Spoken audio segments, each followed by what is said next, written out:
La la la la. Oh, yeah, yeah, yeah.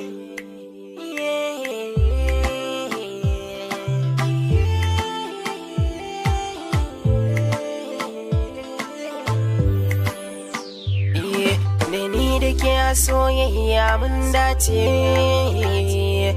ruhi da zuciya ta ke kika sace. Ƙaunar kice ta sanya har na dimauce,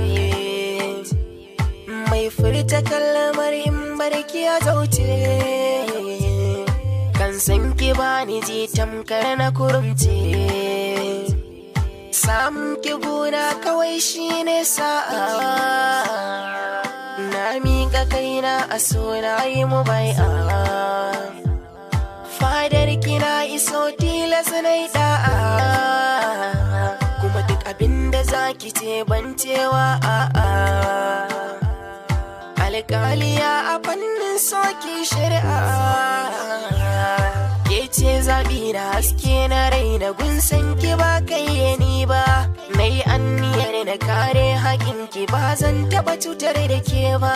Dan na yaba da kyawun halinki ba zan so mu farrake ba. Zan yi rayuwa da ke mutuwa idan ta zo ba ma rabe ba.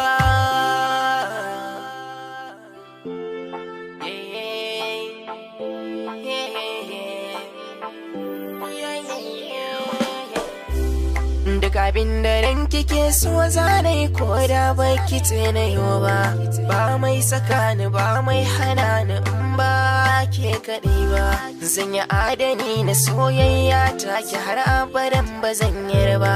Kuma na haji na amince kan san kina kudirce, ni ba da rance. Duba duniya da faɗi cikin masoyanki babu tamkar ne.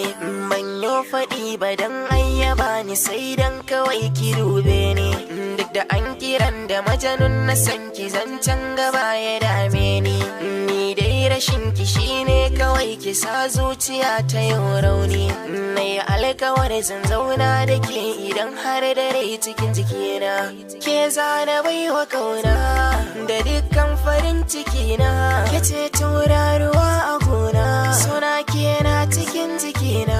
Ashe dai zuciyata ta zama taki, so ne ya shiga tsakani. Zanai farin ciki in na ganki ko da ina hali ne. Kin zama mahadin rayuwata.